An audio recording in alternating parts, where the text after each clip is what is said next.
Je suis vraiment ravie de pouvoir faire ce live avec toi ce soir. C'est trop cool. Ben, avec plaisir. C'est vraiment super. Du coup, je vais me présenter un petit peu, puis je te laisserai te présenter un peu après. Je sais que c'est l'exercice que tu préfères. Du coup, moi, je suis Eliette. Je fais des accompagnements, on va dire de l'accompagnement à l'incarnation, de l'accompagnement pour les parents qui vont accueillir une âme. Que ce soit pour les grossesses ou pour les fausses couches, les IVG, enfin voilà, vraiment tout ce qui touche à la grossesse, à l'accueil d'une âme. C'est ce qui m'a été demandé il y a quelques années et du coup, j'essaie vraiment de le faire avec tout mon cœur. Voilà. Et donc, je suis absolument ravie de pouvoir échanger avec toi sur ce sujet-là. Voilà. Je te laisse. C'est génial. Et bravo, moi j'aurais bien aimé être accompagnée quand j'avais 23 ans et que j'ai eu mon premier enfant. Hein. Ouais. Et il n'y avait pas tout ça encore, c'était très rare. J'avais jamais entendu le mot doula par exemple, tu vois. Et aujourd'hui, c'est vrai que ça s'est, grâce à plein de lumières qui se sont écoutées, que ça s'est un peu généralisé un peu plus. Et c'est formidable de constater ça parce que d'un côté, on a un milieu qui s'est un petit peu refroidi, robotisé, et puis d'un autre côté, grâce à ces lumières qui sont réveillées, on a des êtres comme toi qui accompagnent à la naissance. Alors là, c'est formidable. C'est formidable. J'ai l'impression qu'il y a ces deux voies-là avec l'ancien qui se renferme de plus en plus et puis le nouveau qui s'ouvre vraiment à une vitesse folle, quoi. Plus ça se referme et plus ça s'ouvre de l'autre côté. Je trouve ça magique. Oui. C'est exactement ce qu'on est en train de vivre en ce moment, quoi. Et puis ça va s'accélérer, ça va s'accentuer encore ce phénomène-là. Ouais. Du coup, juste si vous avez des questions, comme je suis pas super habituée à les voir défiler, n'hésitez pas à les poser dans la boîte à questions, comme ça je les aurai toutes. Donc, pour commencer, j'ai eu des retours de la fin du live que tu as fait lundi où il y a des personnes qui sont un peu affolées en se disant ah là là là là, pourquoi Lulu elle a dit ça. Ah ouais, j'en ai eu aussi. Ah oui, je comprends. Du coup, si j'essaie de reformuler un petit peu ce que tu expliquais, c'est vraiment qu'en fait, c'est pas, enfin, comme je trouve comme dans tous les messages que tu passes, il n'y a pas de il faut pas, et c'est juste vraiment encore revenir à s'écouter. Et si j'ai bien compris ce que tu as expliqué, c'est que vraiment on est dans ce passage-là pour arriver, pour laisser l'ancien derrière, et que donc on a besoin d'accueillir toutes les âmes qui sont prêtes pour ce nouveau, mais de pas continuer à aller chercher celles qui veulent de l'ancien. Est-ce que c'est quelque chose comme ça? En fait, c'est vrai que peut-être que je me suis mal exprimée parce que c'est vrai que j'ai eu beaucoup de retours aussi. C'est plus que aujourd'hui, notre sensibilité, elle doit traduire ce qu'on accueille dans notre vie. Et quand on ressent un appel très profond à devenir mère, à accueillir une âme, à devenir père, il faut suivre cet appel. Donc, ça, c'est clair et net. Il y en a qui doivent venir en ce moment, il y en a qui doivent venir l'année prochaine et les années d'après. Il y en aura tout le temps des enfants qui vont naître. Ce que je voulais dire par là, c'est que quand on est dans une réflexion mentalisée de sa vie et qu'on n'est pas dans cet appel, parce qu'il y a encore beaucoup de personnes qui ne savent pas encore vraiment qu'il y a quelque chose qui germe à l'intérieur, qui doit se placer, hein, eh bien, c'est pas le meilleur moment pour eux. Je disais qu'il ne faut pas mentaliser l'arrivée d'un bébé parce que tu sais, il y en a beaucoup qui disent bon bah j'arrête j'arrête de pas essayer et puis je me laisse tant de mois pour tomber tel moment, etc. Très très mentalisé tout ça. Et je disais que c'est pas la propice pour ce chemin-là parce que ils vont pas pouvoir prévoir comme ils veulent. On n'a pas assez de visibilité sur les conditions d'accueil pour écouter autre chose que sa conscience et que son être tout entier. C'est ça que je disais. Et je disais aussi que, tu sais, quand tu fais un potager, tu as des périodes où tu vas planter certaines graines et tu as d'autres périodes où tu dois aussi laisser reposer la terre. Et là, la terre, elle va entrer dans une période de moisson.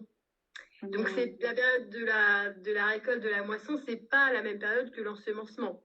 Voilà. Et donc, il y a des grandes périodes comme ça, mais bon, voilà, c'est pas quelque chose de général que je veux dire, surtout faites pas d'enfants. Alors là, je dirais jamais ça de ma fille parce que en plus les enfants, bon, moi je suis amoureuse des bébés et des enfants, mais voilà, c'était plus dans ce sens-là que je voulais le dire. Et merci de me permettre d'éclaircir ça parce que c'est vrai qu'il faut que ça soit éclairci, ouais. Bah, je trouvais, en fait, quand j'ai écouté le live, je trouvais que c'était une transition parfaite entre nous deux. Et c'est vrai. Du coup, je pense, j'ai quelqu'un qui m'avait posé une question aussi, que c'était comment se mettre dans l'énergie de la conception. Et je trouve que quelque part, ça y répond parce que pour moi, se mettre dans l'énergie de la conception, ça commence vraiment, en tout cas de plus en plus en ce moment, à se réaligner avec soi-même. Et une fois qu'on arrive à être vraiment aligné avec nous-mêmes, qu'on arrive à nettoyer tout ce qui est trop lourd pour continuer, en fait, ben, du coup, si c'est le moment, ça arrive tout seul. Et oui, exactement. Et d'ailleurs, il y a un fascicule, je ne sais pas si tu le connais, mais Omram Mikhail Ivanov, il a écrit, tu vois ce que je veux dire. Je ne sais plus comment ça s'appelle. Il y en a plusieurs, mais je crois que... la gestation, le travail de la gestation de la mère pendant la gestation. Ouais, le travail de la mère pendant la gestation. Alors ça, j'ai envie de dire, faut le lire. Franchement, quand on commence à pouvoir penser un jour, hommes et femmes, avoir des enfants. Hein. Ça, pour moi, ouais, pour moi vraiment les écrits de Omram par rapport à ça, ça a été une révélation, mais vraiment. Ah oui. Ah ouais, pour moi, quand je les ai lus, ça a été une révélation et j'ai vu, et je pense de tout cœur, je souhaite que ça se réalise un jour. J'ai vu cette création de lieux où on puisse accueillir les couples, où on puisse vraiment... Et pour l'instant, c'est pas le moment, mais j'ai des images, des il y a plein de trucs. Et pour moi, quand je l'ai lu, c'était mais une évidence, en fait, tu vois. Mais c'est sûr, des lieux de gestation, des lieux propices à l'accueil des âmes et tu sais, l'univers, il est toujours en train de fabriquer quelque chose. Et c'est vrai qu'on pense que la mère, elle est là en train de fabriquer dans son ventre. Mais en fait, c'est toutes les forces engendrées de tout l'univers, du Père et de tous les êtres qui sont en train de former dans la matière un être qui va prendre un véhicule terrestre, tu vois, et incarner sa lumière dans la Terre. La mère, elle en est vraiment, elle a une part importante dans le processus, mais elle ne fait pas tout. Et c'est vrai que c'est aussi décharger un petit peu, tu sais, parce que tout est souvent sur la maman. Et c'est aussi rendre la place sacrée de cet acte, même avant de le concevoir, et de comprendre comment aussi une âme peut venir s'incarner, parce que il y a les conditions quand même. Il y a les conditions de la conscience des parents. Et ça, c'est des conditions dont on parle très peu, alors que c'est très important parce que combien de fois on voit, par exemple, encore qu'on fait peut-être un enfant, pas pour la vraie raison, tu sais, d'accueil. Il y en a, c'est pour réparer quelque chose. Il y en a, c'est parce qu'ils se sentent seuls. Et je veux dire, tout ça, il faut mettre de la conscience là-dedans parce que ça ne peut que nous aider. Et moi, oui, j'aurais aimé aussi, avec ma propre expérience, avoir un centre où tu te sens écouté, épanoui, où on t'écoute vraiment, tu vois, parce que moi, j'ai eu vraiment des souvenirs étant jeune, quand j'étais enceinte de mon premier, où j'avais l'impression qu'on ne m'écoutait jamais. En fait, on ne m'a jamais écouté. C'est-à-dire que dès que je parlais, j'étais trop jeune. Donc, je ne savais rien.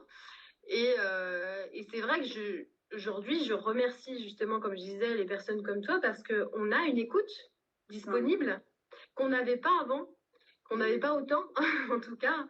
Et pourtant, il faut en parler parce qu'on a, surtout quand c'est la première fois, on a énormément de questions. Moi, attends, c'est un monde, tu vois. Et quand tu as des appréhensions, moi, c'était mon cas, j'avais beaucoup d'appréhensions. Ouais. Et surtout, je savais par exemple que je n'accoucherais pas par voie basse. Mais là aussi, tu vois, alors là, c'est le truc un peu perverti aussi de tout ce qui est naturel, tout ce qui est bien vu. Ah, je voulais vraiment en parler de ça avec toi. Alors, on aurait tendance à croire parce que je suis spirituelle alors que je vais à un accouchement idyllique. Et c'est très culpabilisant aussi. Moi, je vais très claire avec vous, c'est-à-dire que depuis aussi loin que je m'en souvienne, je savais très bien que ça ne pourrait pas passer. C'est-à-dire que c'est pas une peur, c'est vraiment la conscience profonde quand je m'écoutais que je ne pourrais pas donner naissance par le bas, en tout cas. Et, et en fait, on a une espèce de culpabilité. J'en avais même parlé à ma médecin qui était une femme en disant je sens vraiment que je peux pas. Et elle m'a dit mais non, il n'y a pas de problème, vous êtes jeune, ça ira, gna gna gna, les statistiques. Et je me disais bon bah personne m'écoute. Et c'est vrai que j'allais voir mon chéri et je disais mais personne m'écoute en fait, je suis obligée de suivre leurs règles. Et ça s'est fini comme je l'avais dit. Seulement, ça s'est fini dans une urgence. Ouais. Tu vois, c'est-à-dire qu'au lieu de m'écouter et de, je dirais franchement, juste faire une radio, alors c'est peut-être pas le mieux, mais vérifier ce que je disais, parce que j'avais raison, personne n'a voulu prendre en compte, et ça s'est fini où il y a eu un risque de mort des deux, hein, de la mère et de l'enfant, et j'ai dû être prise vraiment en urgence et être opérée en urgence. Donc, l'écoute, pour moi, c'est fondamental, hein, parce que j'ai failli en perdre la vie. Et, ouais, c'est sûr. Et le fait aussi, tu sais, de dire, quand on s'écoute, on sait aussi qu'il y a des choses qui peuvent se passer différemment. Et c'est pas grave, tu vois, je me sens pas différente d'avoir accouché comme ça. Pour moi, j'ai quand même vécu un processus qui fait partie de mon histoire, de ce que je devais vivre, tu vois. Ouais. Mais c'est vrai que j'ai entendu récemment, j'ai entendu, tu sais, ah, mais c'est facile, quand on est enceinte, on s'écoute, tout se passe bien. Oui, mais c'est pas ce que tout le monde a à vivre non plus, quoi. Ouais, ça dépend la force des médecins que tu as en face aussi. Il y a un moment où quand tu sais que ça passe pas et que il y a un moment où tu as besoin de coopération et si ça se fait pas, ben, c'est compliqué, quoi. Et maintenant, il y a possibilité de faire des césariennes programmées après le début du travail où le bébé réussit quand même. J'ai vu des vidéos qui sont absolument splendides où le bébé réussit à sortir du ventre tout seul en césarienne, mais où c'est... Oh là là, de vidéo, c'était... Mais genre, en fait, juste si on écoute vraiment les femmes et leurs besoins, parce qu'une femme enceinte, une femme qui accouche, elle sait profondément ce dont elle a besoin. Et il n'y a que elle qui le sait. Et du coup, voilà, juste s'affirmer face au médecin et en fait dire, moi, je veux ça. Parce que ça, pour moi, c'est ça. Mais c'est pas toujours évident, hein, selon les personnes. Ah bah, moi, j'avais pas le cran... J'avais pas le cran, je me sentais inférieure. Ouais. Pourtant, j'ai vraiment réitéré les allers-retours à l'hôpital en disant ça va vraiment pas, je vous jure qu'il est coincé. Hein, ça pourra pas. Ah non, c'est rien. Je me rappelle qu'un jour, on m'a dit c'est rien, c'est des douleurs ligamentaires. Et j'avais dit, vous savez, j'ai fait 15 ans de gymnastique. Je sais ce que c'est des douleurs ligamentaires ou des douleurs osseuses. J'ai un peu une conscience quand même du corps. Hein, et ça, c'est pas ça, quoi. Et jamais de la vie, on a pu m'écouter. C'est vrai que c'est un sujet qui est important parce que autant, tu vois, ma mère, elle me disait, mais tu vas voir, c'est magique, c'est facile. Moi, je pousse une fois et puis ça sort et puis elle en a eu 5, tu vois. Et vraiment, elle était sincère. Mais autant, je savais que pour moi, c'était pas le cas. Et du coup, faut pas se dire, bah, elle est plus forte ou mieux, ou c'est... Tout est magique. Moi, j'ai des amis qui ont eu un accouchement, mais sublime, tu vois, qu'on rêverait toutes, tu vois, à la maison, que je trouve ça, mais formidable, vraiment, tu vois. Mais on est aussi là pour régler les choses dans nos vies. Pas toutes le même chemin. Tu vois, on choisit pas les épreuves qu'on doit vivre. Il y a certaines épreuves, on doit vraiment les vivre. Mais moi, ça m'allait très bien hein, de la vivre. Tu vois, ce qui m'allait pas, c'est qu'on m'écoute pas. Personne n'écoutait, ouais. C'est ça. Et pour mon deuxième, tu vois, pourtant ça s'est passé 6 ans après, je me suis retrouvée dans cette même situation. Et là, je veux dire, il n'y avait pas de doute pour moi parce que Ambre, elle m'avait envoyé la vision très claire qu'elle naîtrait sous les projecteurs.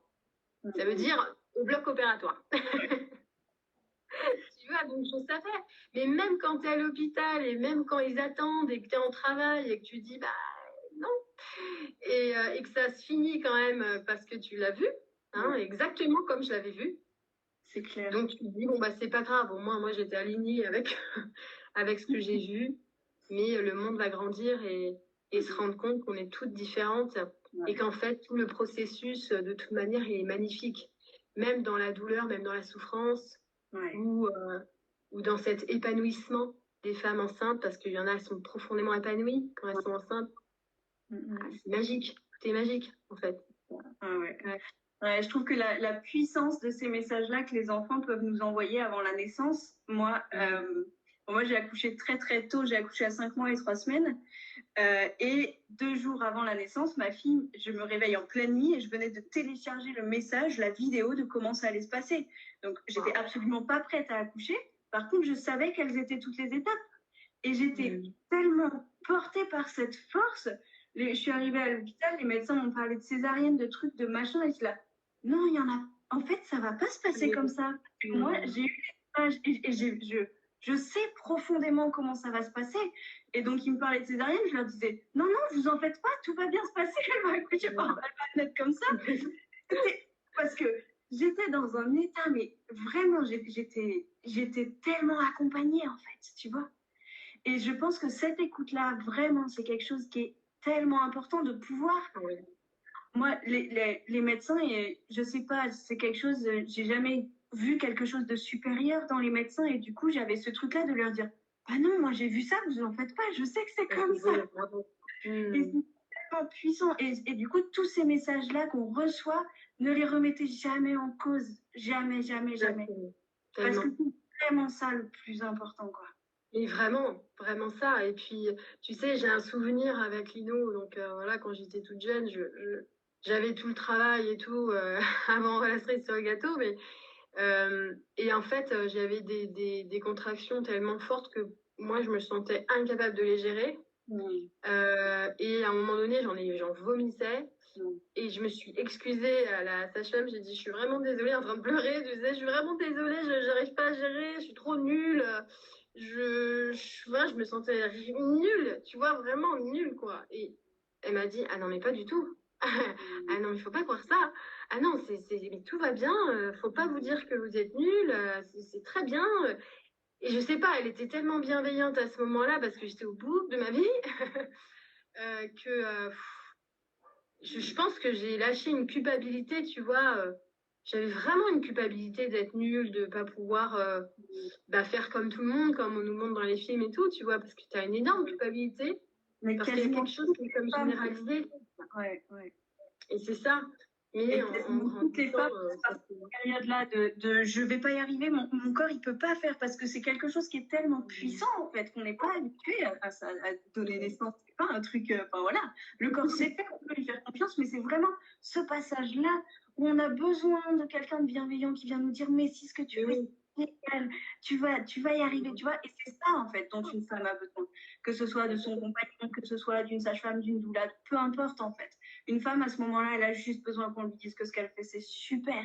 Mais vraiment, que ton vomi et que tu fais que le vomir parce que les contractions sont trop fortes. Tu vois, c'est la réalité d'une naissance. Bah oui, c'est ça. Puis finalement, tu vis ce que tu as à vivre, mais vu qu'on on t'a montré quelque chose et que toi, c'est pas comme ça que ça se passe, t'as aussi, tu peux facilement culpabiliser et il faut jamais culpabiliser, en fait. Moi, par exemple, j'ai pas pu non plus allaiter. Je veux dire, moi, si on coche les cases, il y a rien, il y a rien qui a été fait, quoi. Et du coup, tu vois, c'est pareil, c'est quelque chose que j'ai pas pu faire. Mais je pense profondément, quand j'ai cette chance-là d'aller un peu plus profond dans ta nature, dans ton essence, moi, je ressens profondément que de là où je viens, ça se passe pas du tout comme ça. Et pour moi, c'est comme si j'expérimentais un truc de l'espace, quoi, un truc super nouveau. et du coup, j'ai fait comme j'ai pu, tu vois. Et à côté de ça, je vois des mères, moi j'appelle ça les mères qui sont mères sans enfants, tu sais. Tu as ces femmes-là qui ont une aura de mère, de mari, et qui sont, tu vois, je pense que tu es complètement dans ces énergies-là, et qui sont des doulas de l'univers, quoi. Je veux dire, elles n'ont même pas besoin d'avoir d'enfants pour avoir ces savoirs-là, cette connaissance pour la Terre, en tout cas, parce que c'est pas toujours pareil partout.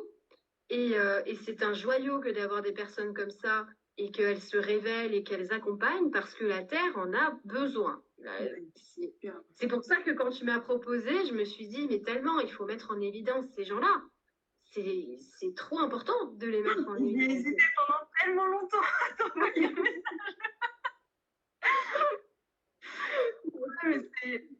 C'est ouf parce que pour moi, ces accompagnements-là, ils sont venus vraiment, tout est venu par canalisation et c'était juste quand je racontais ma naissance, la naissance de ma fille, en fait, les réactions des gens me faisaient dire, mais en fait, il y a quelque chose à faire là. Et du coup, j'ai demandé les outils. Et donc, au début, c'était juste comment accompagner pour avoir une naissance en conscience. Et puis, petit à petit, je dis, mais attends, pour avoir une naissance en conscience, c'est vachement plus facile de le prendre pendant la grossesse. Du coup, il y a plein d'outils qui sont venus pendant la grossesse, tu vois, pour se connecter à l'âme, pour libérer les peurs, pour bosser le transgénérationnel, pour ouvrir les portes avant la naissance. Enfin, voilà, tout ça, et pour accueillir l'âme. Et puis après, il y a, mais attends, en fait, la conception aussi, c'est vachement important. Et c'est là que les lectures d'Amram sont venues. Et puis après, il y a, mais en préconception, c'est super important aussi. Et du coup, là, il y a qui est en train de se mettre en place au niveau des jeunes, en fait, parce que la préconception de demain, elle se travaille à l'adolescence, tu vois. Ah oui, oui. Du coup, il y a tout ça qui est en train de se mettre en place, et je trouve ça juste formidable, parce que les infos, elles arrivent, mais direct, et c'est tellement puissant à chaque fois. C'est très fluide maintenant, hein, parce qu'on est dans cette étape. Tu sais, quand la planète, elle a décidé d'accueillir des êtres dans une vibration où elle veut aller, eh bien, tout ça, ce sont des processus qui se mettent en place naturellement, des processus aussi qui ont vu des précurseurs. Moi, je suis née avec une conception totalement calibrée, c'est-à-dire que ma mère, elle a pris en compte les cycles lunaires avec ses cycles menstruels, elle a changé carrément ses cycles, elle s'est adaptée, machin, pour concevoir ce jour-là, pour m'accueillir. Donc, je suis une des âmes qui est venue, comme l'explique Omram dans son livre. Et d'ailleurs, quand je l'ai lu, j'ai halluciné. Hein. Je dis, bon, bah d'accord, ok, maman, t'es ouf. de dingo. Et j'ai trouvé ça formidable. Et moi, j'ai fait un travail aussi, c'est-à-dire que quand tu t'écoutes, c'est vrai, quand tu as la chance d'écouter très jeune, j'avais déjà beaucoup d'affinités avec mes enfants avant qu'ils arrivent.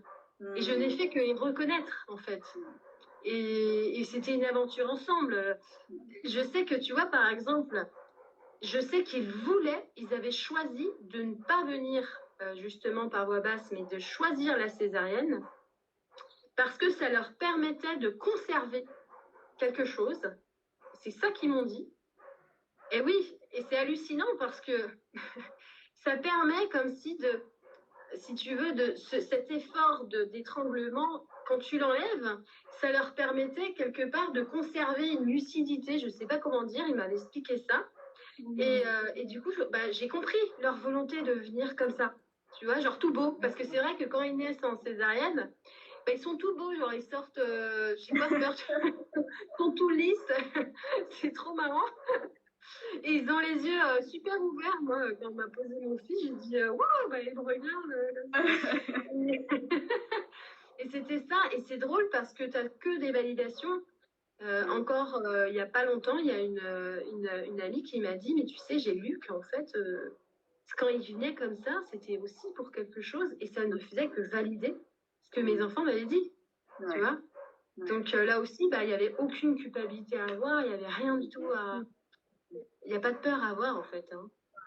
C'est merveilleux, c'est fou. Moi j'adore regarder le chemin que j'ai parcouru par rapport à tout ça et je trouve ça juste absolument splendide en fait d'aller voir qu'il y a des raisons pour chaque chose. Et le jour, je crois que c'était, je sais plus, dans un atelier ou dans un direct où tu parlais où tu avais évoqué ça très brièvement. Et en fait, juste après ça, j'ai eu des images, mais beaucoup d'images de ce qu'était la conception ou l'arrivée de nouvelles âmes sur d'autres sphères. Et là, je me suis dit, mais waouh, c'est pas du tout comme ici, quoi. Ah bah oui. C'est juste hallucinant. Moi, c'est des trucs qui me... j'adore, en fait, tout ça, quoi. Ah bah oui, c'est ton univers, c'est sûr. C'est sûr. Mais tu sais que là, quand tu m'as convié pour ce direct, moi, j'avais déjà dit non à d'autres invitations antérieures, parce que je ne me sentais pas légitime. Tu vois, je me disais, mais attendez, c'est pas à moi qu'il faut demander des conseils. La nana, elle a même pas accouché. Elle a eu 2 césariennes, elle a pas allaité. Et en fait, tu vois, j'avais ce truc de me dire, mais je suis pas la plus douée pour ça, donc je peux pas donner de conseils. Et en fait, je me suis rendu compte que bah, pas du tout, parce que il faut avoir de tout. Il faut aussi avoir des témoignages de tout. Et il faut aussi savoir que de temps en temps, bah oui, il y a des âmes qui demandent de venir par césarienne. Donc du coup, que toi aussi, tu acceptes de vivre de cette manière leur arrivée. Alors que tu vois, je me disais, bah non, c'est juste parce que je suis nulle et tout. Mais j'osais pas dire qu'ils m'avaient demandé, que j'avais ressenti ça comme ça, que parce que tu sais, on a une version aussi idéalisée. Et je trouvais que c'était un peu la dangerosité un petit peu, tu sais, dans la spiritualité, que si c'est pas naturel, et ben, c'est parce que t'es nul. Et en fait, t'as pas réussi. c'est ça, tu vois, si t'as pas bien fait, bah, c'est que tu t'es pas écouté. Alors que, bah si, je me suis écoutée. Mais par contre, je peux pas me faire une césarienne tout seul, chez moi. Il faut quand même une petite équipe médicale. Hein. Bon. On n'a pas encore le cicatrice en juste derrière. Ouais, tu sais, j'ai pas encore. Bon, voilà, j'ai pas encore ces pouvoirs-là. Donc, j'ai dû faire ça. Et puis aussi, on a un espèce de travail ensuite, parce que c'est vrai qu'on n'en parle pas beaucoup, sur l'utérus, hein, parce qu'on se fait. Moi, je me suis fait du coup couper 2 fois l'utérus. Et ça m'a vraiment provoqué des fuites énergétiques parce qu'on est cisaillé. Et j'ai dû recoudre énergétiquement. Et oui, parce que je perdais beaucoup d'énergie en fait. Ça m'est arrivé. C'est vrai que donc avant de faire ces accompagnements-là, je faisais des soins énergétiques et que souvent ça m'arrivait de recoudre au niveau du bas-ventre. Et après, en discutant avec les femmes, elles me disaient bah oui, j'ai une césarienne. Et en fait, c'est systématique. Hein. Après les césariennes, il y a toujours des fuites parce que eux, ils sont, enfin, en tout cas, je pense que la plupart des chirurgiens qui font ça ne le font qu'au niveau physique. Il n'y a pas encore cette conscience-là derrière, quoi. Et c'est ça. Il faut repolariser sa cicatrice. Moi, je sais que, tu vois, ça s'est fait vraiment très en urgence au Portugal par des gens, par exemple, qui n'étaient pas du tout spécialisés dans les césariennes. La 2e fois, donc quand tu es déjà un peu fragilisé, ce qu'ils ont fait, c'est du travail de fou, quoi. Je veux dire, j'avais l'impression d'être Frankenstein. Je me suis réveillée, j'avais des agrafes. D'ailleurs, le truc qu'on fait plus depuis super longtemps en France. Et je me suis dit, what? Oh mon Dieu! Et puis, les agrafes, en plus, ont sauté, donc j'ai été réouverte. Et tout ça, ça m'a créé des adhérences, tu vois, des choses qui sont super sympas à vivre. Mais en même temps, c'est aussi un chemin par lequel je devais passer, hein, parce que des adhérences, tu vois, ça veut bien dire que il y a des souffrances et des choses qui sont restées un petit peu au passage et que je devais apaiser aussi. Mais voilà, c'est ça, c'est que il y a que des moyens d'exprimer et d'aller voir ces zones d'ombre ou de lumière. Et il faut être en accord avec tout ce qu'on vit, en fait. Parce qu'il ne faut pas se juger sur j'ai fait mal, j'ai fait bien. Moi, j'étais vraiment souvent honteuse, hein, tu vois, de ça, alors que il n'y a pas de honte à avoir, en fait. Hein. Parce qu'on en parle encore trop peu, même si la parole commence à s'ouvrir, etc. On a encore une image de la naissance qui est juste ah bah ça y est, j'ai accouché, regarde, le bébé il est tout habillé, quoi. Et puis moi je suis maquillée, enfin tu vois. On a encore cette image-là, quoi. Alors que c'est tellement loin de la réalité. Mais tu sais, même dans le postpartum, bon, maintenant, ça s'ouvre énormément, c'est magnifique parce que les femmes aussi, elles ont le droit de dire qu'elles sont tout bonnement crevées, en fait, elles n'en peuvent plus. Et autant, quand j'ai eu mon premier, moi, c'était mon postpartum, honnêtement, j'étais fatiguée, mais j'étais complètement fusionnée avec mon bébé. Et j'avais l'âge aussi, je veux dire, honnêtement, j'ai fait un accouchement à 23 ans et un à 29 ans, j'ai vu la différence quand même déjà. Hein. Et j'ai eu ce moment où, tu sais, c'est la naissance d'une mère. Et tu te sens nourrie d'énergie. Et donc, je n'ai pas mal vécu ce postpartum. J'étais aussi entourée. Hein. Mais tu vois, quand j'ai eu mon 2e enfant, je vais te dire un truc, c'est peut-être rare, mais c'est mon mari qui a pris le rôle, en fait. C'est-à-dire que le rôle, tu sais, de la maman fusionnelle et tout, il a eu exactement la même chose que j'ai eu avec mon fils, mais avec sa fille. C'est-à-dire que la mère de ma fille, c'est pas moi, c'est mon mari. Toi, tu l'as porté et après, mais c'est ouf parce que c'est souvent ce que je dis, c'est pas parce que ça passe, la grossesse passe par le corps de la mère que Voilà. le père n'a pas autant sa place, quoi. Et mais c'est sa mère. Je te jure que pour moi, puis même pour lui, c'était une fusion. Tu sais, des fois, je pense qu'il y a des femmes, elles se disent, ouais, mais mon mari, il n'aura jamais le lien que j'ai avec mon enfant. Et ben moi, je pourrais jamais dire ça. Parce qu'il a exactement le même lien que j'ai eu avec mon fils. Ouais. Tu sais, ce truc-là d'être tout le temps... d'être la personne référente, en gros, quoi, vraiment. Ouais, exactement. Et moi, c'était pas moi. Pour ma fille, c'était pas forcément évident parce que du coup, moi, j'étais à la place du père qui est de trop. Tu sais, des fois, ce sont... ok, ma fille, elle voulait pas que je la prenne dans les bras et... bah, je te dis, j'étais le père, donc j'étais là tout le temps en soutien. Mais c'était pas moi qu'elle voulait, tu vois. Ouais. Jusqu'à ses 4 ans quand même, hein. Donc c'était long. J'ai aussi vraiment eu des périodes où ça me rendait triste, hein. Bah parce que tu dis, j'ai quand même subi. Et elle veut pas le voir. Donc c'était... Mais ce qui me portait, c'était l'expérience que JB, Jean-Baptiste, il a pu vivre. Et ça m'a... Et du coup, tu vois, aujourd'hui, on se comprend vraiment là-dessus, puisqu'on a vécu la même chose. Mais c'est formidable. Ouais. Franchement, Ouais, c'est merveilleux. Et je trouve que cet équilibre-là à trouver entre hommes et femmes, il est tellement important parce que, en fait, si on va pas vers cette unité-là et grandir vraiment ensemble sur les mêmes choses, tu vois, c'est marrant parce que cette semaine, j'ai lancé un appel à témoignage, du coup, j'en profite pour en reparler là, sur comment les femmes et les hommes vivent un tout début de grossesse. Alors, ça peut être après un témoignage sur le plus long terme, mais sur vraiment les moments où rien ne se voit de l'extérieur, tu vois, où dans la femme, tout est complètement changé. Toute son énergie change, enfin tout change à l'intérieur, elle sent son corps qui change, etc. Et l'homme ne voit rien. Donc, s'il n'y a pas une communication, une harmonie qui est déjà vraiment en place dans le couple, il peut y avoir des gros clashs, en fait. Et donc, je suis vraiment en train d'essayer d'étudier ça, en fait, qu'est-ce qui se passe des deux côtés pour pouvoir, je sais pas, essayer de faire un espèce de mode d'emploi, en fait, de comment ça fonctionne et quels sont les changements, quoi. Je pense que ça a vraiment rapport avec la sensibilité de l'homme.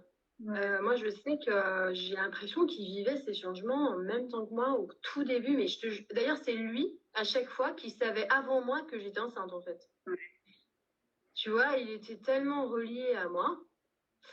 Et j'ai l'impression que, tu vois, c'est le... Ouais, tu sais, le masculin, c'est vraiment, ils incarnent cette affirmation d'eux-mêmes. Et moi, j'ai beaucoup pu incarner ça au travers de JB, justement. Et donc, du coup, c'est comme si ça me donnait la force d'affirmer ce que je vivais, tu vois.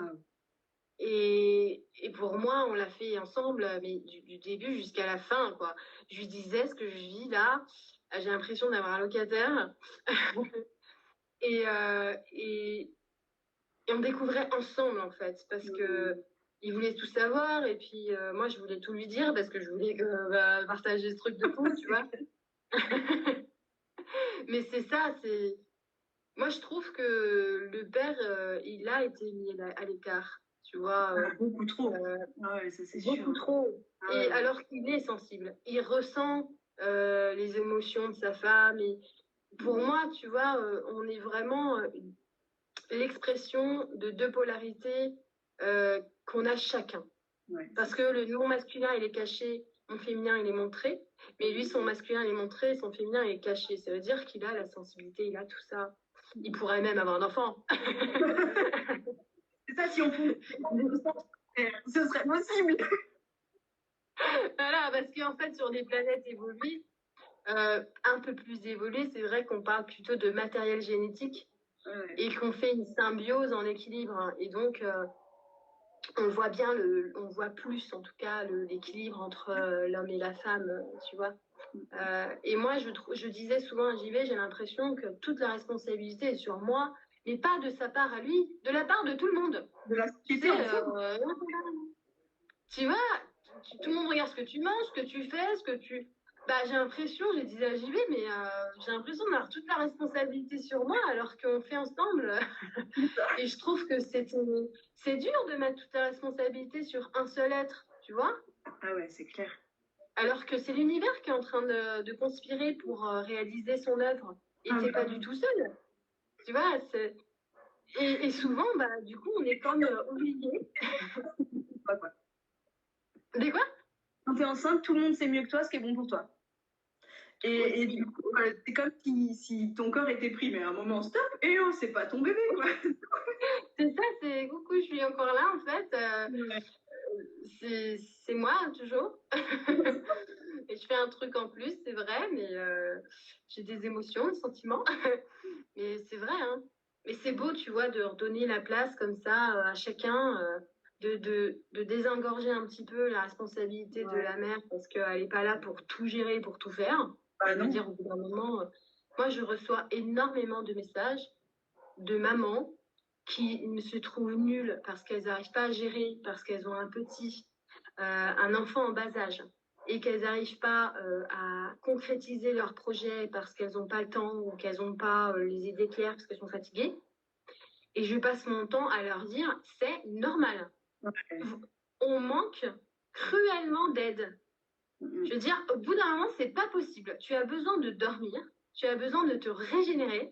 Tu ne peux pas être sur tous les fronts en même temps et être la super warrior qu'on nous montre, tu sais, la working girl qui vient d'accoucher, et pétante à 8 heures au boulot, puis j'ai un ventre tout plat, et puis j'ai pas de sein. Et c'est pas possible au bout d'un moment. Qui fait ça? Je veux dire, non. Quand ma fille était petite, bon, son père s'en occupait très très peu, et je me suis toujours dit, mais pourquoi, quelle prétention on a de vouloir s'occuper d'un nouveau-né à deux, même à deux, tu vois? Mais grave. Mais qui on est pour penser que deux êtres suffisent pour accueillir un être? C'est pas possible. Tellement. C'est pas possible. Tu sais, c'est comme si il y a même des parents, il y a même des amis, ils vont voir ce que c'est, hein, ils vont voir comment c'est dur. Non. Mais c'est pas normal, les gars. Non. Il faut s'entraider, en fait. Tu vois, ils vont voir, mais non, en fait, c'est pas naturel de laisser les gens galérer. Moi, tu vois, il y a un truc qui m'a complètement, j'ai halluciné quand tu es à l'hôpital, et elle est 2 fois ça me fait. Tu viens d'avoir une opération quand même de l'utérus. Ça veut dire que c'est pas juste la peau, c'est carrément tes organes et ton utérus quand tu viens d'accoucher. S'il te plaît, le truc, il est méga gros, il est même pas rendu à la bonne place, tu vois. Il doit encore se contracter alors qu'il a été opéré pour se remettre en place. Ça fait très mal. Moi, par exemple, je suis complètement intolérante à tout ce qui est morphine, donc du coup, je douillais sans médicaments. Ah ouais. Et on me demandait de me lever de mon lit pour aller porter mon bébé, pour le changer, pour le baigner. Mais à qui on demande, qui sort d'une opération lourde du dos ou du ventre, de se lever de son lit et de porter un nouveau-né? Enfin, je veux dire, mais c'est complètement de la conscience. Ouais. Moi, j'avais une peur horrible de faire tomber mon bébé parce que j'avais trop mal et que j'avais plus de force. La première fois que je me suis levée, il y a une infirmière qui a dit, ouais, bon, on va faire la toilette du petit. Alors moi, j'étais là dans mon lit, je disais, personne ne m'avait jamais demandé de me lever, j'étais là. Alors j'essaye tu sais, je me dis, merde, bon, ok, je vais faire bonne figure, alors je vais m'asseoir. Puis j'essaie de m'asseoir, j'ai une douleur, oh ouais, qui vient, je fais, oh merde, bon, tant pis, elle va pas voir. Et tout à coup, elle dit, bah venez. Et puis j'étais assise sur le bord de mon lit, et tout à coup, je vois tout noir. Ah ouais. Et je dis, oui, j'arrive, mais en fait, je vois plus rien, c'est tout noir. Et là, elle me dit, bah vous êtes en train de faire un malaise vagal, bah allongez-vous. Pardon, excusez-moi, je fais quoi? Alors, le truc de dingue. Et le pire, c'est que, tu sais, quand tu as une césar, tu dois rester, je crois, une semaine. Et je pouvais pas, j'avais énormément de mal à être debout. Désolée. Et puis à un moment donné, elle me dit, il y en a une qui me dit, vous pouvez pas quitter l'hôpital sans avoir donné le bain et me montrer que vous savez habiller votre enfant et tout. Je comprends, tu vois. Mais je lui dis, vous savez, moi j'ai eu une sœur à 17 ans et j'ai eu une sœur à 21 ans. Donc les bébés, je sais m'en occuper, il n'y a pas de problème. Et coucou, depuis 5 jours, c'est mon mari qui fait tout. Donc oui, peut-être qu'on pourrait prendre en considération que mon mari, depuis 5 jours, fait les couches et les bains et habille le bébé. Le bébé n'est pas mort. Et que du coup, on peut peut-être me laisser rentrer chez moi en sachant ça, tu vois. Et c'était hors de question, tu vois. Et tu dis, mais déchargez-nous un petit peu des responsabilités, tu vois. Ma mère, elle m'avait dit un truc, elle m'avait dit, tu sais, si tu peux le mettre, ton bébé, dans la nurserie, ne crois pas que c'est l'abandonner. C'est très bien. Tu le mets dans la nurserie la nuit, parce que là-bas, les bébés, ils dorment. Tu vois, elle m'avait dit ça. Bon, je sais pas si c'est vrai ou pas, mais c'était son expérience. Bon, j'ai jamais pu le faire parce que je suis née aux périodes de fête, et en période de fête, bah, y a pas de nurserie. Mais si tu veux, tu te retrouves. Tu ne peux pas bouger. Moi, la solitude que j'ai ressentie, c'était, je suis opérée, je ne peux pas bouger, je n'ai pas le droit je ne pouvais pas porter mon enfant pour lui donner à manger. Donc, j'étais entièrement dépendante. Mon mari n'avait pas le droit de rester dans la chambre. Donc, en pleine nuit, 3 fois, tu dois appeler le service de garde, que la nana, elle est comme ça, elle dit ouais, qu'est-ce que vous voulez, et puis elle va chercher le biberon, elle est dégoûtée d'être réveillée, qu'elle me porte l'enfant et que je puisse lui donner et que je la rappelle une fois que j'ai fini pour laisser l'enfer, tu vois. Tu te dis, mais aidez-nous, tu vois. Et même après, je veux dire, à la maison, il faut qu'on ait de l'aide, il faut qu'il y ait des gens qui soient là pour faire des permanences, des gens qui sont là pour ça, tu vois. Pour faire le ménage, pour faire les courses, pour s'occuper des plus grands, pour te laisser prendre ta douche, pour plein de trucs, en fait. D'abord, pour faire le ménage, pour faire les repas. Moi, je pense honnêtement que dans les premiers, allez, au moins les 6 premiers mois, les parents doivent être vraiment là pour l'enfant, mais autant que eux peuvent. C'est-à-dire qu'au bout d'un moment, s'ils ont besoin d'être off pendant 24 heures, ben, ils ont besoin d'être off, tu vois. Et qu'il y ait une permanence. Ben voilà, mais créons des métiers. Ah, moi, je suis aide postpartum. Je fais le ménage et le repas chez les gens. Il y a beaucoup de doulas qui font ça. Après, je sais pas jusqu'à quand c'est proposé, mais en tout cas, souvent dans les 3 premiers mois, au moins, c'est des aides qui sont géniales. Ça, c'est sûr. Ouais. Ça, c'est formidable. Il faut que ça se développe et que ça soit carrément naturel, tu vois.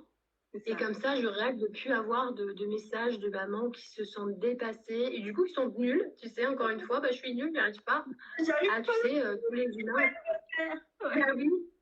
Désolée de te l'apprendre, mais tous les humains ont besoin de dormir, en fait.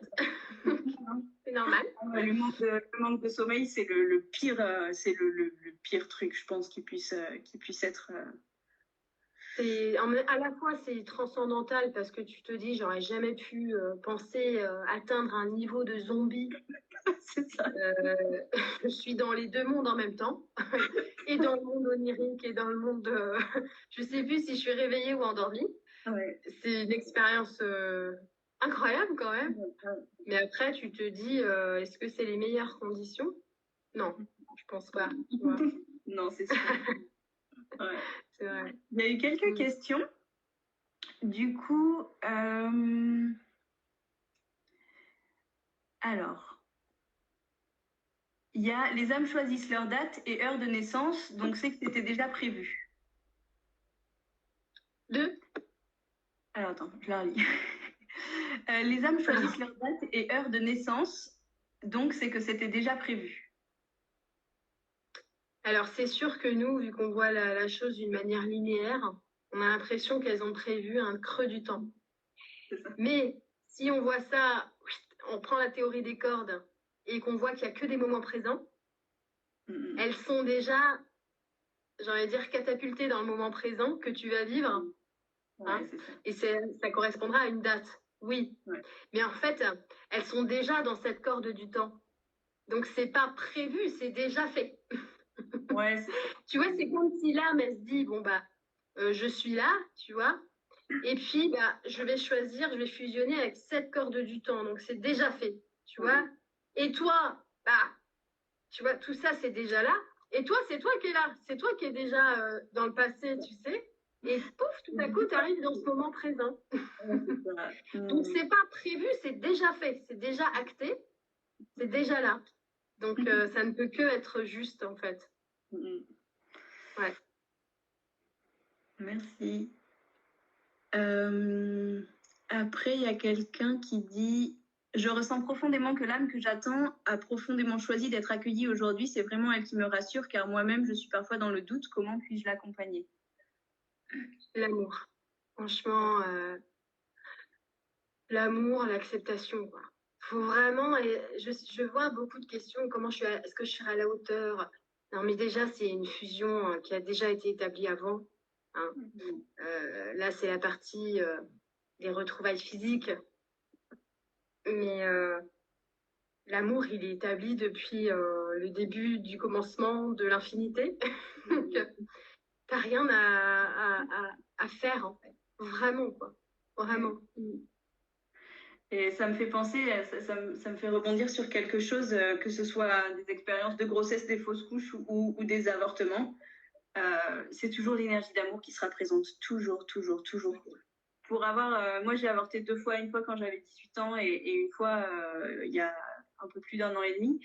Et donc, quand j'avais 18 ans, c'était affreux parce que je n'avais pas du tout conscience de tout ce qui se passait, etc.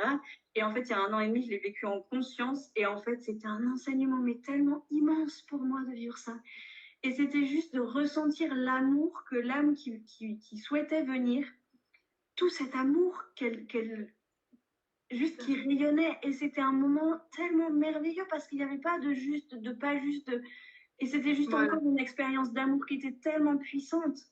Et donc, que ce soit pour une grossesse, pour une fausse couche, pour un avortement, en fait, il n'y a que l'amour, mais vraiment tout le temps. Et de se connecter à ça, ben, ça permet d'ouvrir le cœur et de ressentir ces fréquences-là. Et c'est juste, c'est merveilleux, quoi.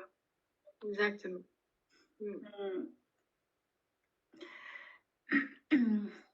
Alors, est-ce que vous avez un conseil ou des choix de lecture pour recoudre? Alors, je ne sais pas si la personne parle de... Peut-être quand on parlait des césariennes? Ouais, mais alors, moi, j'ai jamais vu ça dans une lecture, Non, je n'ai jamais lu. mais c'est quelque chose qui est venu naturellement, mais je pense que la meilleure lecture, hein, c'est la nature. Et regardez bien dans la nature, quand il y a un arbre qui a eu, je sais pas, un petit coup de hache, tu vois, et ben il y a la sève qui va venir, hein, pour faire un pansement. Ouais. Et la nature, elle sait comment faire. Regardez votre corps, hein. Donc, c'est comme si l'intelligence invisible qui est tout amour, tu lui demandes d'activer, de s'activer, tu lui demandes, bah voilà, chère intelligence qui sait tout, je te fais entièrement confiance pour recoudre ce qui doit l'être. Et c'est surtout pour effacer le code erroné. Parce que mon corps croit que j'ai été recousue, parce que c'est réel dans ma fréquence. C'est réel dans ma physicalité, dans ce monde physique.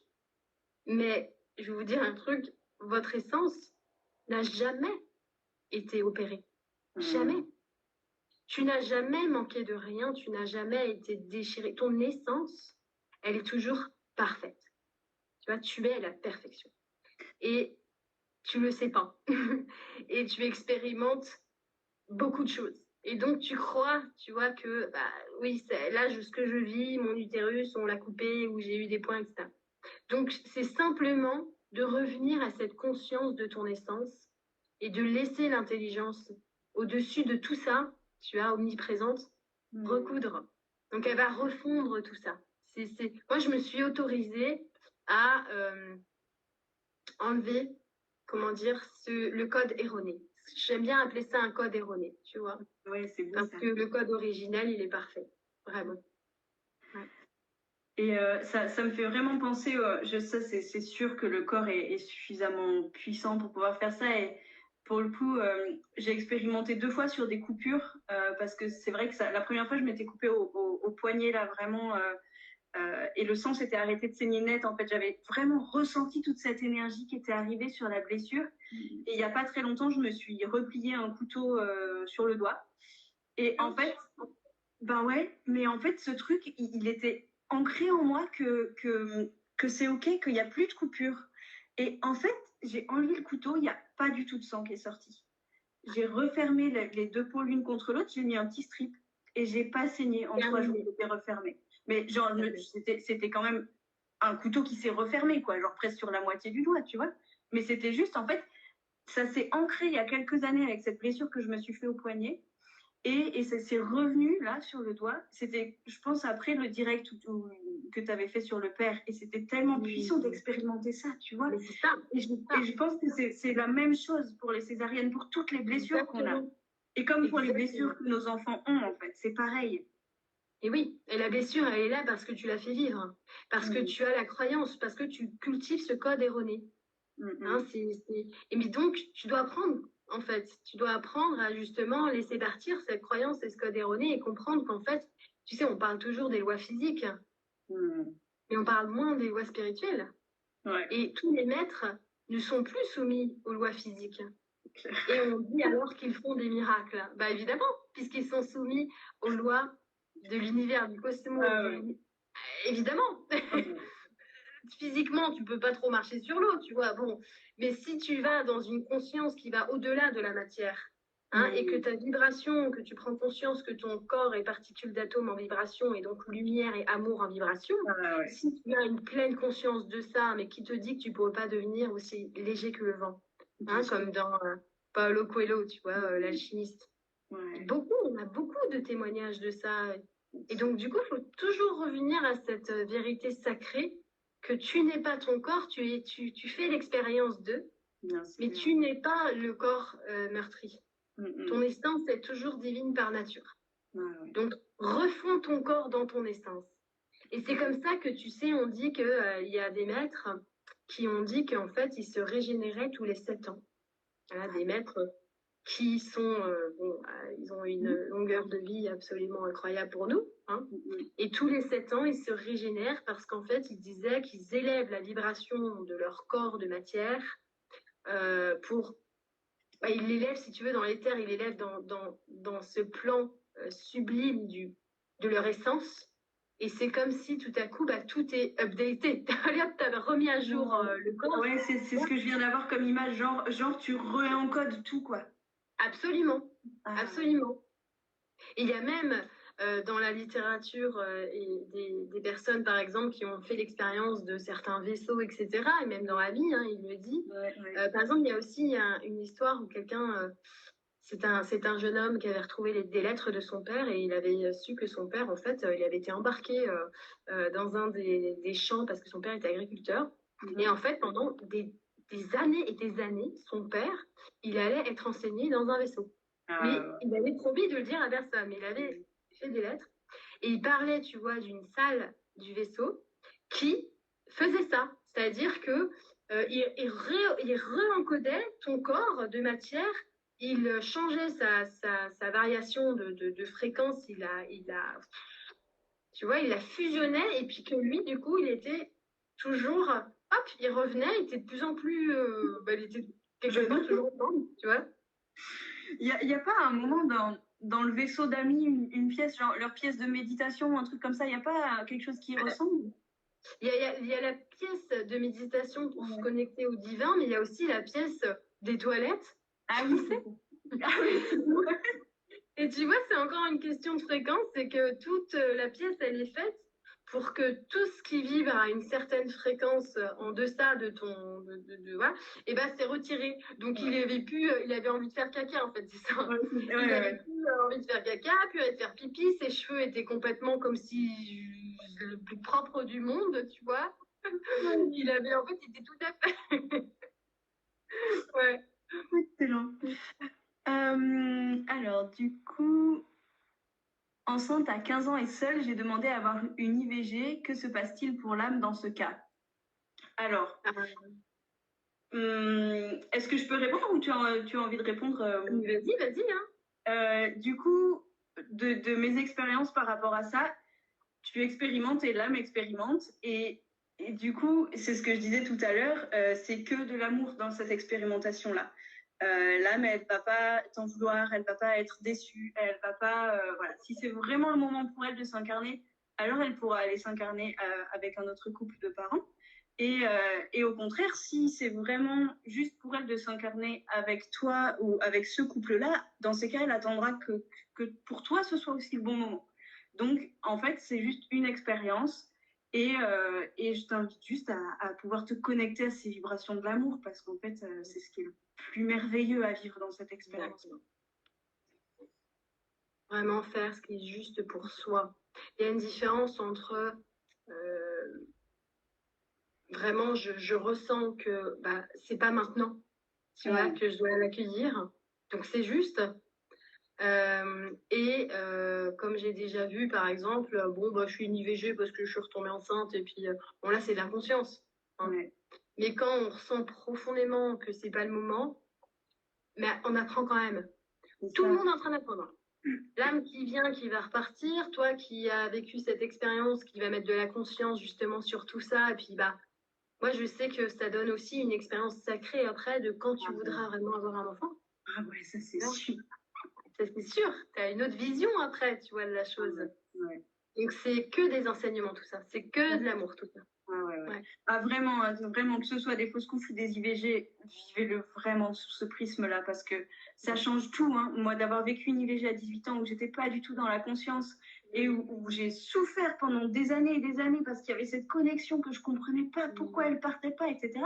Et l'IVG que j'ai fait en conscience il y a pas très longtemps, mais c'est juste un merveilleux moment d'échange, en fait, et de respect total. Et j'ai envie de dire, c'est peut-être même plus noble d'accepter que là, dans le moment, c'est pas le moment, et que toi, tu pourras pas prendre cette mission parce que tu sens que t'es pas prêt, quoi.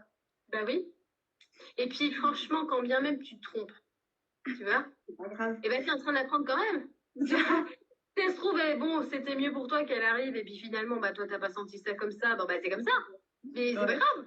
C'est ça, la prochaine fois, t'en ressortiras grandi quand même. Quoi. Dans l'univers, il n'y a rien qui meurt, hein, donc tout s'en sort.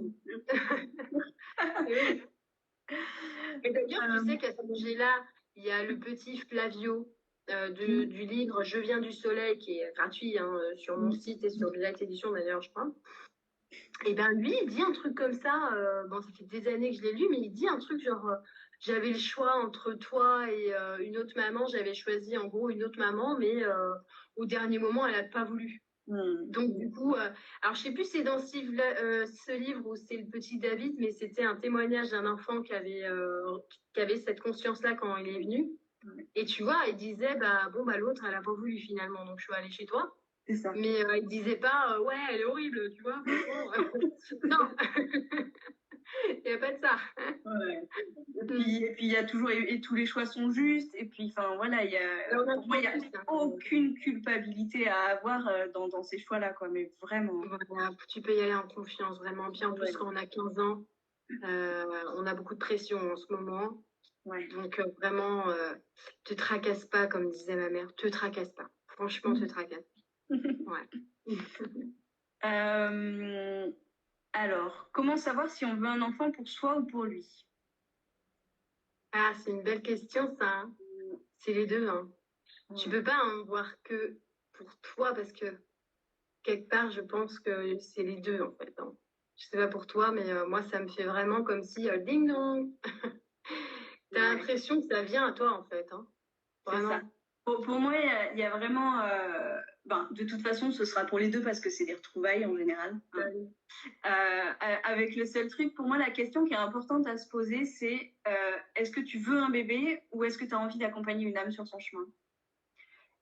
Et pour moi, c'est une formulation qui parfois aide à dissocier un petit peu, est-ce que c'est que du mental ou en fait, qu'est-ce qu'il y a derrière cette envie de bébé? C'est vrai. C'est vraiment aller se poser la question, pas hésiter, tu prends une feuille, un stylo et tu te poses la question en couple, pourquoi j'ai envie d'avoir un bébé? En fait, qu'est-ce qu'il y a derrière? Et puis là, tu le verras toute seule, en fait, si c'est vraiment du mental ou si c'est pour donner quelque chose, voilà. C'est ça. Mais cette solution, il y en a qui peuvent Moi, je sais que j'aurais été incapable. Il y a aussi le fait que tu te dis, je lâche tout, j'oublie, et là, si ça revient, Hein, tu vois, si ça revient, c'est qu'il y a un truc à creuser quand même. Tu vois, il y a ça aussi, hein, quand c'est quelque chose qui revient régulièrement, ça se fait de plus en plus profond, ça plane, tu sais, ça plane comme ça. Au bout d'un moment, c'est qu'il y a quelqu'un qui est déjà en train de venir, en fait. Non, Il est pas au je suis courant, là. il est déjà dans le tuyau. C'est déjà dans les tuyaux de l'univers. Et c'est ça, parce que souvent, on parle de l'horloge biologique, mais en fait, on parle moins de l'horloge cosmique. C'est-à-dire Ouais. que quand l'horloge cosmique elle s'est mise en route et que l'âme elle est déjà dans les tuyaux parce que c'est un travail de fou hein, pour venir jusqu'à la matière, on doit passer par des sas de dingue hein, pour aller se conditionner dans la matière avant de se polariser carrément dans la matière. Ça c'est quelque chose que j'ai vécu vraiment en conscience. Ouais, avec Ambre, c'est ça, tu avais écrit un article là-dessus. Ouais. Et, et quand tout à coup on se dit, bah là vraiment c'est le moment de la conception, donc on croit que c'est le moment de la conception, mais ça fait longtemps qu'elle a été conçue. Hein. Ouais. C'est juste que nous on fait le truc final de la matière, tu sais, voilà, l'union dans la matière, mais l'union spirituelle a déjà été faite à ce moment-là. Depuis longtemps, ouais, en général. Donc on est les derniers au courant. En général, ouais. Ouais. Quand tu es sous contraception et que tu tombes enceinte, le bébé fait du forcing. C'est trop mignon. Bah, y a personne qui fait jamais du forcing dans l'univers, hein, tout est juste aligné. Donc, c'est comme ça, hein, c'est pas infaillible hein, ce qu'on fait. On ne peut pas contrôler l'univers. Est-ce que tu Non. arrives, toi, à décaler le soleil sur la droite quand tu as un peu envie d'ombre? Ah, j'ai envie d'ombre, s'il te plaît, je vais le décaler. Bah, tu peux pas. Donc, c'est tout. On ne force pas la nature, on la contrôle pas. Donc, on accepte. C'est ça. Ouais. Merci. Alors, avant qu'on s'incarne, est-ce qu'on choisit le nombre d'âmes qu'on va accueillir? Oui, souvent. Hein. Alors, c'est un choix qui est en accord complètement avec nos choix d'expérience. Hein. On a une espèce de planning de route, hein, mais ce ne sont pas des choix définitifs. Ouais, c'est ça. Toujours recalibrer ce qu'on vient ici par rapport à ce qu'on vit. C'est ça. C'est comme toutes les lignes de temps qui évoluent en fonction de notre évolution à nous, quoi. Ouais, ouais. Et alors, par contre, ça arrive souvent. Je l'ai beaucoup vu que, par exemple, toi, tu viens, tu avais choisi d'avoir 3 enfants, finalement, tu n'en as que 2. C'est ta fille ou ton fils qui va avoir le 3e que tu dois avoir. Ah oui. Alors ça arrive souvent parce qu'on est tous liés. Hein. Donc ça, voilà, c'est... Mais c'est que des belles histoires parce qu'en fait, si tu veux, c'est que des processus de déséquilibrage et rééquilibrage. Et moi, je trouve que dans ce processus-là, il y a une personne qui est formidable, qui a vraiment tellement bien raconté ça et ils ont fait des films. C'est Chico Ravier. Parce que, alors lui, s'il te plaît, tu vois tout de suite... il arrive vraiment à faire les liens entre telle personne qui revient en tant que fils, alors qu'en fait, c'était l'amant de sa femme et machin. Alors, ça peut faire genre des séries, tu sais, de Noël, mais c'est vraiment magnifique. C'est vraiment magnifique parce que tu vois les liens et les rééquilibrages nécessaires et pourquoi les enfants, de quelle manière se réincarnent. Et après, quand tu as une sensibilité un petit peu plus accrue, moi par exemple, il y a des gens qui sont des proches qui ont disparu et que j'ai vu renaître. Et que je sais qui c'est. Mais voilà, je ne suis pas attachée à ce qu'ils étaient. J'ai reconnu leur essence et je les accueille comme ils sont. Donc c'est important aussi parce que c'est pas la personne qui revient, c'est l'essence. Hein. Ouais, de ne pas s'attacher à la personne qui était là avant. Absolument. Et il y a des fois même, j'ai envie de te dire que j'ai vu, mais je savais qu'il ne fallait pas que je le dise. Oui, ah bah ça c'est sûr. Il y a des gens qui sont pas fous. Parfois, faut pas le dire. Mais c'est juste la beauté que je vois dans ce cas-là. C'est pas ah ouais, je vois ça. Non, non, c'est que la beauté de la vie en fait. Hein. Il y a encore pas mal de questions. Tu me dis comment c'est pour toi au niveau du timing? J'ai aucune idée de l'heure qu'il est en fait. Ok, moi non plus. Alors, il y avait... Oula, il y en a plein de questions en fait. Qu'en est-il des enfants pour les couples gays? Qu'en est-il des... Ah, coucou Antonin, ça va?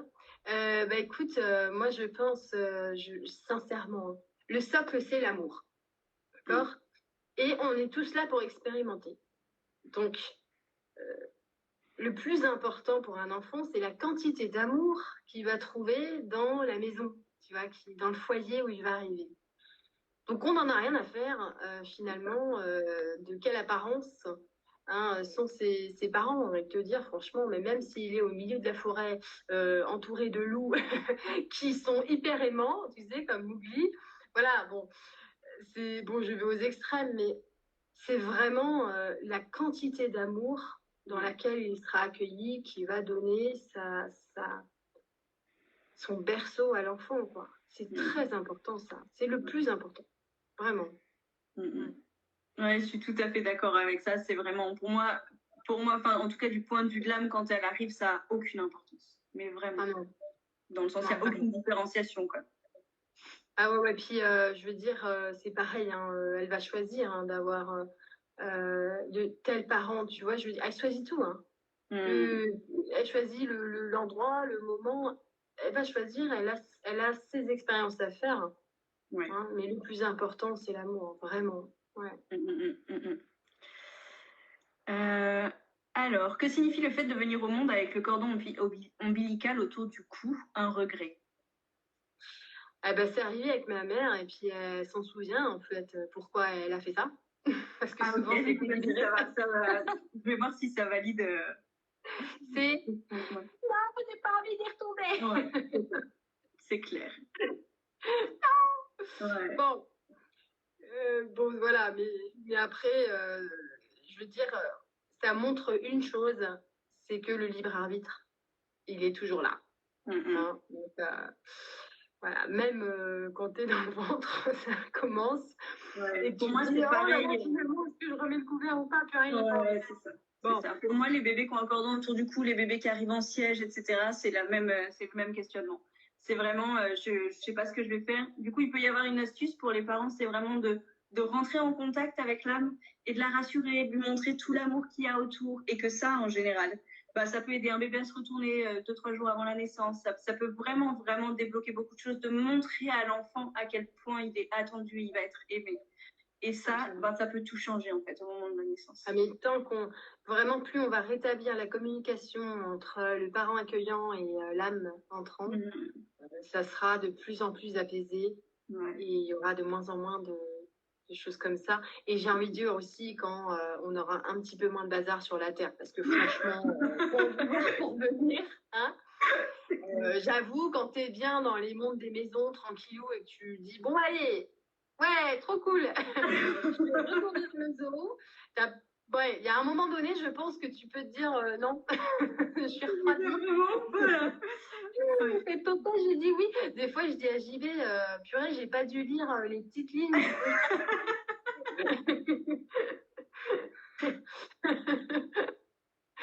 C'est ça, quoi.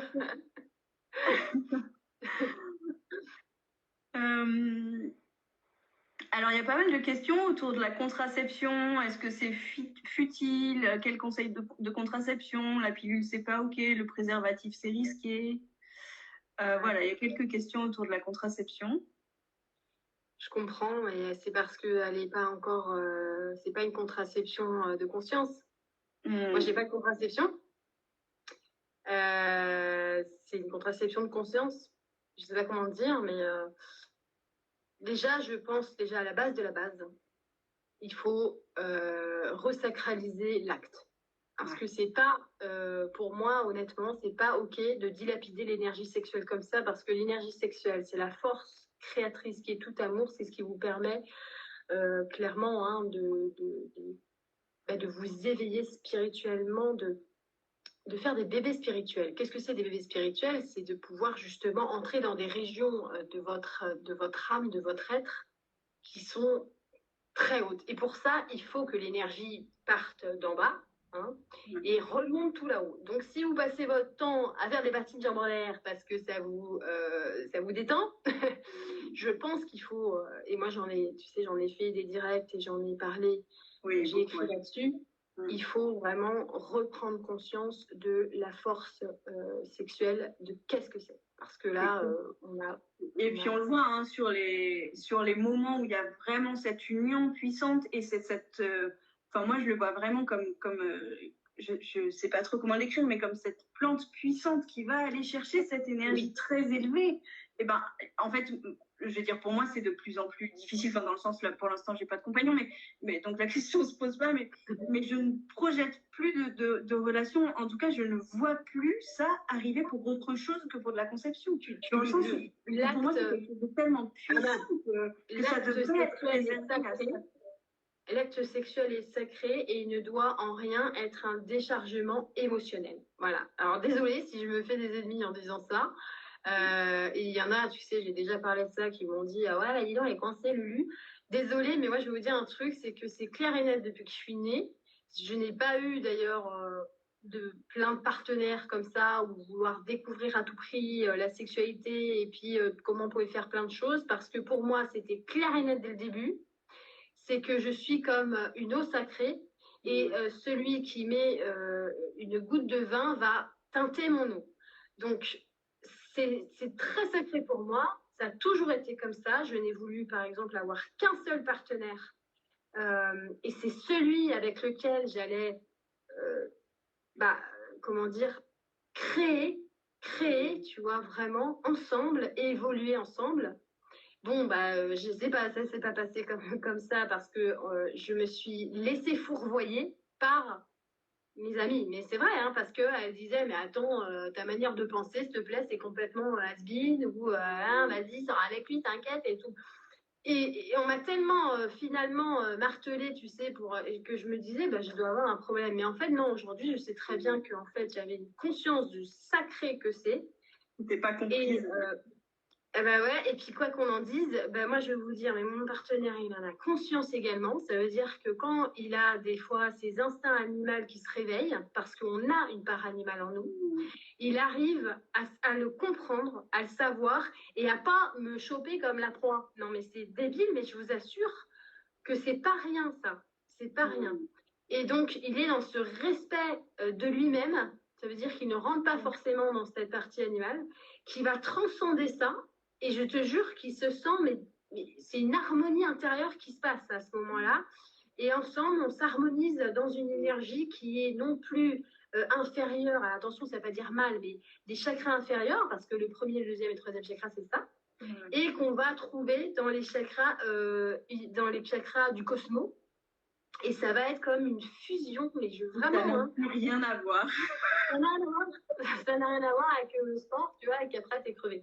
Bon, je dis pas que ça ne nous arrive jamais, mais il y a un équilibre profond et sacré, pour moi, qui est important. Et je suis intimement convaincue que c'est cette connaissance vraiment de ressenti pur qui fait que je n'ai pas besoin de contraception. Parce que je sais quand mon corps peut, tu vois, ou va accueillir une âme. C'est bête, hein, mais je sais qu'elle ne va pas accueillir une âme comme ça sans que je sois au courant. Ça, c'est sûr. Et je pense que ça vient d'autant plus avec le fait de s'écouter de plus en plus. Et plus tu t'écoutes et plus tu sais ça profondément. Et moi, je le vois vraiment sur mon chemin, sur mon évolution, la différence de tout ce qui s'est passé, en fait. Et c'est clair et net que maintenant, je sais clairement si c'est possible ou si c'est pas possible. Et c'est une évidence, mais ça demande un chemin, une observation de soi, ça demande une écoute en fait, vraiment, vraiment profonde. Et c'est pas juste histoire d'un jour, allez, je m'y mets, je regarde comment je fonctionne. Non, en fait, c'est quotidien et c'est permanent. Et puis ça finit, enfin pour moi en tout cas, c'est comme ça que ça se passe, ça finit par se débloquer à un moment où c'est tellement une habitude que c'est une évidence, quoi. Oui. Et c'est tellement puissant et c'est plus un manque et c'est juste. Et puis je trouve quand tu as une pulsion, une envie sexuelle, de juste travailler à faire remonter cette énergie-là, même quand on est seul, quand on n'est pas en couple, c'est tellement puissant, quoi. Absolument, absolument. C'est trop important d'apprendre à canaliser ces énergies-là. Et je vais vous dire un truc, c'est pas pour rien aujourd'hui qu'elle est jetée en pâture parce que c'est une manière de rabaisser la fréquence des gens que de leur faire croire qu'en fait, on peut dilapider cette énergie-là comme ça. Hein. C'est vraiment, hein, une fois que les humains ils vont prendre conscience de ça, mais je vous invite vraiment à lire La force sexuelle, le dragon ailé d'Omran Mikhail Ivanov, parce que lui aussi il en parle très bien, hein, ou alors de son mentor Peter Donov. Voilà, tous ces travaux-là, on les a pas inventés. Tout ça, ça a été donné déjà depuis des sages depuis très longtemps. Hein, et on a essayé de nous protéger. Donc, si vous ne savez pas vous écouter encore assez, vous connaître, c'est pas du tout grave. Vous pouvez avoir des moyens de contraception, mais moi je vous dis un truc, c'est que moi au collège, on a appris comment mettre des préservatifs sur des pieds de chaise. J'aurais préféré, non mais franchement,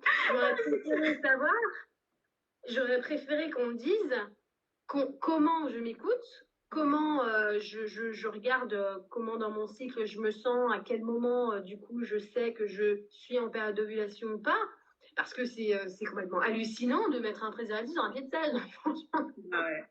C'est marrant parce que j'ai enregistré une vidéo avec Evelyne de Luminescence TV pour parler de tous ces sujets-là, et il y a un moment où dans la vidéo on est vraiment plié en deux en imitant la nana du planning familial qui venait te montrer ça quand on était au lycée, quoi. Et parce que franchement, c'est risible, quoi. Ouais, quoi. Non, mais bon, ça peut dépanner, on est d'accord, pour éviter de faire des bêtises. Non, mais franchement, puis tu disais, les mecs, ils disaient, puis dès qu'on parlait des règles, ils sont là. Ouais, bah attends, il faut pas désacraliser ce qui est sacré parce que ça en fait justement du ridicule, des moqueries, de la violence envers les femmes, parce qu'aujourd'hui, le harcèlement, c'est un manque de sacré de la sexualité, hein, on en est là en fait. Hein. Tout ça est lié. Toute cette violence que ressentent les femmes en ce moment, mais les hommes aussi, hein, parce qu'ils sont stigmatisés, les pauvres, eh bien, on en est là à cause de ça. Hein, parce qu'on a désacralisé les choses et il faut revenir au sacré. Alors, je ne dis pas qu'on doit tous devenir des nonnes, hein, je dis juste qu'il faut prendre conscience de notre fonctionnement intérieur. Je pense non que la pilule n'est pas bonne parce que en fait c'est de la médication qu'on fait, hein, elle a un impact. Ce n'est pas un cycle, le corps ne fonctionne plus du tout, c'est des fausses règles pendant les pilules.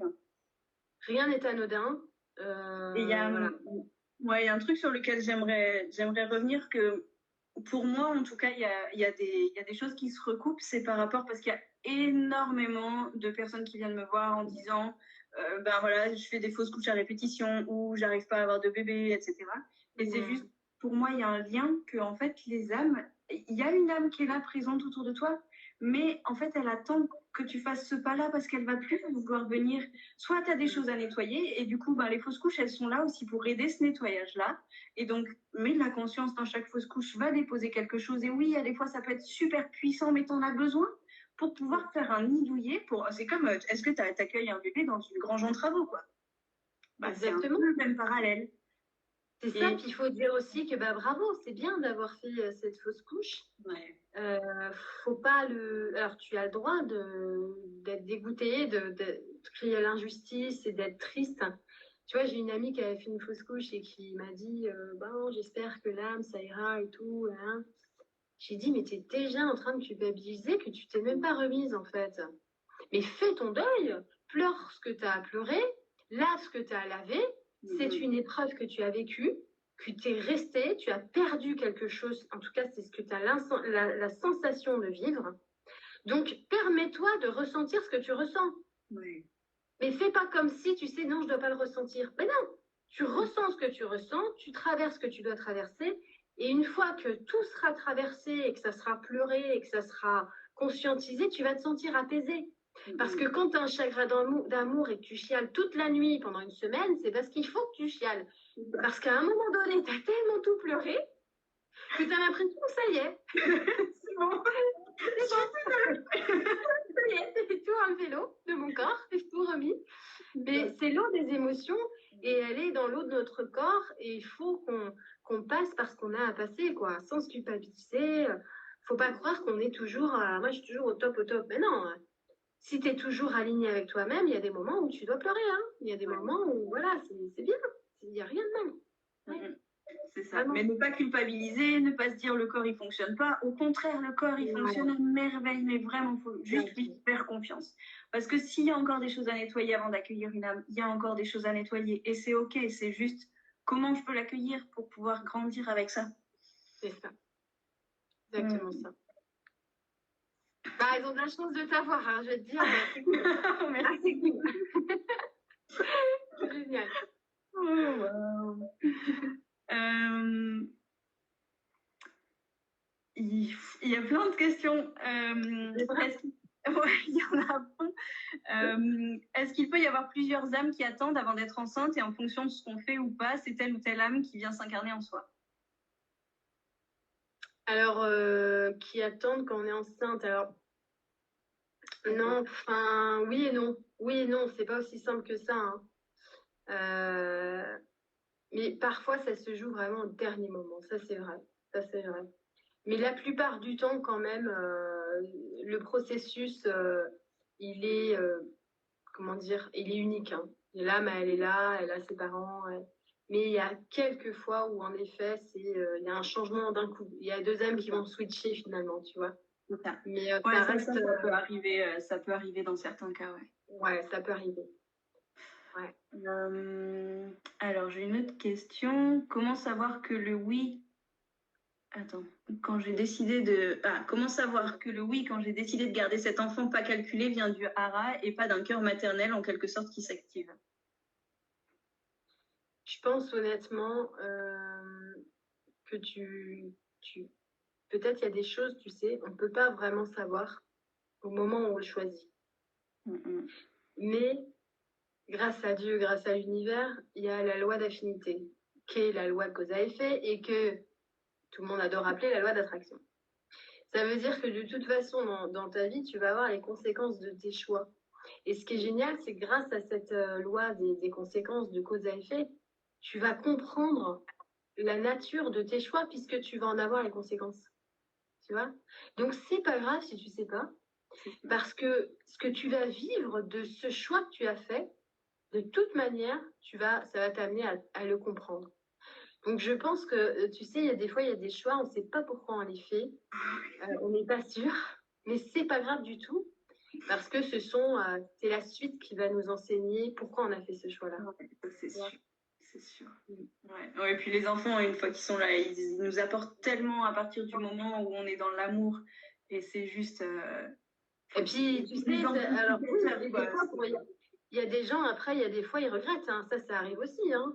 Parce que, voilà, faut pas aussi, tu vois, c'est pareil, il y a des gens qui ça leur traverse l'esprit, qui pensent avoir fait une erreur, etc. Hein, faut le dire. Hein. Enfin, moi, ça m'est arrivé. Hein. Bah, des fois, tu es tellement au bout, tu te dis, mais qu'est-ce que j'ai fait? Mais voilà, de toute manière, on apprendra des conséquences de nos choix. Donc, et on apprendra aussi à accepter les choix qu'on a faits et à s'harmoniser avec pour les vivre d'une manière le plus fluide possible. Faut pas croire que tu as fait un mauvais choix toute ta vie est scellée. Tu vois, parce que l'univers, c'est justement celui qui nous montre qu'il n'y a rien qui est défini et qui peut toujours se réadapter. Je veux dire, tu changes complètement de paysage, et ben la nature, elle va toujours réussir à s'adapter. Tu vois. Donc, ça veut dire que l'univers, il s'adapte. Et même toi, si tu fais des choix qui sont pas, forcément ceux que tu aurais dû faire, c'est pas grave parce que ta vie va s'adapter, tout va s'adapter, et il n'y a pas de problème. Ça peut vraiment rentrer dans l'ordre, se rééquilibrer, tu vois. Ouais, complètement. Moi, je le vois avec ma fille. Hein, il y a des périodes, c'était tellement difficile après la séparation avec son père. C'était juste vraiment catastrophique. Je me disais, mais pourquoi j'ai fait ça? Et en fait, maintenant que j'ai réussi à avancer au-delà de ça, mais voilà, c'est vraiment de voir l'amour qui se dégage, de voir les phrases qu'elle peut dire des fois, c'est juste, mais c'est pur bonheur, quoi, d'avoir atteint autre chose, quoi. Ouais. Et oui, on est récompensé tu sais, à partir, je pense, du moment où tu prends de la hauteur pour aller voir la leçon derrière, et quand tu rentres dans l'unité de la vie, ah ouais, et là tu vois le cadeau et que tu ne vois que l'amour là-dedans. Ouais. Ah bah ça c'est sûr. Je pense qu'on a répondu à plein de questions en fait. Hein. Ouais, il y en a encore beaucoup. Après, ce que je vous propose, c'est peut-être les questions qui n'ont pas été répondues, de les remarquer dans le commentaire, dans les commentaires de la vidéo quand je la posterai. Et comme ça, moi, je pourrais y répondre à la suite si vous voulez, ou faire des petites vidéos. Je verrai comment je le ferai, mais toutes les questions qui n'ont pas été répondues, Ouais, c'est une n'hésitez chouette pas idée, ça. à les remettre en dessous, parce que sinon, moi, je sais que je pourrais y rester toute la soirée. Bah oui, c'est clair, hein. Il y a une question, tu vois, que je vois comment guider son enfant dans ses missions de vie de voile, puisque le voile de l'oubli nous fait oublier ses missions. On n'oublie pas sa mission de vie quand on arrive, hein. Non. On n'oublie pas parce que tu vois, tu as tes affinités naturelles. L'enfant, il a ses affinités naturelles. Il a ses influences, mais il a ses affinités naturelles. Et ça, c'est un peu la carte de son cœur pour réaliser sa vie. Donc, tout ce qu'il a besoin, c'est pas de connaître sa mission de vie, c'est de l'amour pour faire émerger tout l'amour qui est à l'intérieur de lui, parce que lui, il va utiliser cet amour comme sa carte, qui lui est propre.